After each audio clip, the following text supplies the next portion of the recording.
আপনার বিষয়বস্তু প্রয়োজনে আমি কোড আনকোড একজনের একটি মন্তব্য উল্লেখ করতে চাই। সম্ভবত কারো কারো মনে পড়ে যাবে কার মন্তব্য সেটা। কোড আনকোড পড়ছি। বিমান লস করে কে? আমি তো বছরে একটা ফ্যাক্টরির থেকে আরো 2টা ফ্যাক্টরি করি। বিমান পারে না কে? কিল্লাই না পারলে আমারে দিয়ে দেন, লাভ কেমনে করে দেখাই দেই। এই মন্তব্যটা করেছিলেন একজন মাননীয় সংসদ সদস্য মহান সংসদে। তিনি প্রয়াত 2020 সালে করোনার সময় তিনি মৃত্যুবরণ করেছেন। তিনি তার আঞ্চলিক ভাষায় প্রশ্নটা করেছেন মহান জাতীয় সংসদে। কিন্তু এই মন্তব্যের প্রতিটা শব্দ, প্রতিটা বাক্য আমাদের কিন্তু গাঁথনি হয়ে আছে। প্রতিটা শব্দের মধ্যে এক একটা প্রশ্ন আছে। তো তিনি যখন তার উপলব্ধি থেকে বলেছেন পারে না কে, কিল্লাই, এগুলো কিন্তু খুব আবেগী শব্দ। মানুষ যখন আবেগ কাতর হয় তখন তার আঞ্চলিক কথা বলি, শব্দগুলো চলে আসে। তো এই প্রশ্ন তো এখনো অত্যন্ত প্রাসঙ্গিক এবং তরতাজা। তো এই ধারার মধ্যে আপনি আপনার ভূমিকায় বলেছেন আমরা এই প্রথা থেকে বের হতে পারবো কিনা, বা এই সরকার পারবে কিনা। এ সরকারকে পারতে হবে। পারার চেষ্টা যে আছে, সাম্প্রতিক একটা তথ্য আমি এখানে যোগ করতে চাই। এটা হচ্ছে বাংলাদেশ মহাকাশ গবেষণা ও দূর অনুধাবন প্রতিষ্ঠান, যেটাকে আমরা সংক্ষেপে স্পারসো বলি। স্পারসো। তো ওখানে বরাবরে হতো প্রথাগত পদ্ধতি, যেটা একজন অতিরিক্ত সচিবকে দায়িত্ব দেয়া হতো।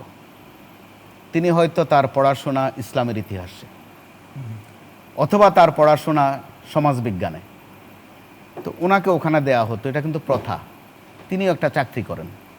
তো মনোজাগতিকভাবে তিনি ধরেই নেন যে এটা লোকসান হলো কি লাভ হলো ওইটা আমার দেখার বিষয় নয়, আমি ওখানে আসলাম আর গেলাম, দেবে আর নেবে, মেলাবে মিলিবে, সব মিলে যায়। তো এই প্রথা থেকে এই সরকার কিন্তু বের হয়ে এসেছে। দীর্ঘদিন পর ওখানে একেবারে সংশ্লিষ্ট, এই বিষয়ে অভিজ্ঞ, অর্থাৎ যথালোক যথাস্থানে দেওয়ার একজন বিশেষজ্ঞ ওখানে দেয়া হয়েছে। তার নাম হচ্ছে সাইফুর রহমান বকাউল। তো এখানে মনে রাখার বিষয় আছে যে হঠাৎ করে মাননীয় প্রধানমন্ত্রী, যিনি চলতি পথে একদিন স্পারসোতে ঢুকে পড়েছিলেন, তো আমরা নিউজটা কিন্তু খুব একটা ট্রিটমেন্ট দেইনি, যে এটা চলতি পথের যাতায়াতে হয়তো বা একটু এটা ঢু মেরেছেন আর কি, যেটা প্রচলিত শব্দ, একটু ঢু মেরেছেন বোধহয়। পরবর্তীতে আমরা দেখলাম যে না, এটার মধ্যে একটা হেতু আছে। এই পরবর্তীটা দেখলাম গত সপ্তাহে। একজন তিনি এই বিষয়ে অধ্যাপনা করেন, এই বিষয়ে তার পড়াশোনা আছে, গবেষণা আছে। ফলাফল কতটুকু হবে সেটার জন্য হয়তো বা আমাদের অপেক্ষা করতে হবে, কিন্তু নিয়তটা যে একটু পরিষ্কার সেটা কিন্তু আমরা অনুধাবন করছি। তার মানে সরকার অ্যাড্রেস করেছে বিষয়টা। এর বিপরীতেও কথা আছে। গণমাধ্যম কর্মী হিসাবে আমি একবার একজন বিমান প্রতিমন্ত্রী ছিলেন, তিনিও দুনিয়াতে নেই এখন, তিনি পাল্টা যুক্তি দিয়েছিলেন। প্রশ্ন ছিল যে বিমান বিষয়ে আপনার কোনো অভিজ্ঞতা বা কিছু আছে কিনা। তিনি বলছিলেন, বেশ চালাক চতুর পড়াশোনা লোক, তিনি বলছিলেন যে আমি বিমান চালাতে পারি না সত্য, কিন্তু বিমান যারা চালায় তাদেরকে আমি চালাতে পারি কিনা সেটা একটু খেয়াল করে দেখেন। যুক্তি আছে কথায়। তো এখানেও প্রাসঙ্গিক বিষয় হচ্ছে, মোটো যদি পরিষ্কার থাকে এই বিষয়ের বাইরের লোকও কিন্তু পরিচালনা করতে পারেন। কারণ আমাদের রাজনীতিবিদরা তো সেটা দেখাচ্ছেন বিভিন্ন সময়ে। হয়তো কোনো রাজনীতিবিদ ধর্ম বিষয়ে খুব জানেন না, তিনিও ধর্ম বিষয়ে কিন্তু ফয়সালা দিতে পারেন, একদম শর্ট কোর্সে একটা ফয়সালা দিয়ে দিতে পারেন। অর্থনীতির বিষয়েও পারেন, তিনি হয়তো অর্থনীতি বিষয়ে পড়াশোনা নেই।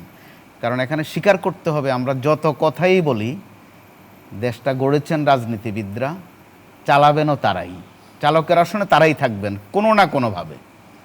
তো তাদের যদি নিয়তটা পরিষ্কার থাকে, উদ্দেশ্যটা স্বচ্ছ থাকে, খুব গবেষক না হলেও, ওই বিষয়ে খুব অভিজ্ঞ না হলেও, যদি আন্তরিকতা থাকে, দরদ থাকে, আপনার শিরোনাম অনুযায়ী কেমন বাংলাদেশ চাই, ওই 71-এ যে কথা বলে বাংলাদেশের আকাঙ্ক্ষা জাগিয়েছিলেন, 90-তে যে কথা বলে স্বৈরাচারের পতন ঘটিয়েছিলেন, 24-এ যে কথা বলে ফ্যাসিস্টের পতন ঘটিয়েছিলেন, তেমন বাংলাদেশ যদি চান, অবশ্যই একদম সংশ্লিষ্ট বিষয়ে না হলেও পারবেন।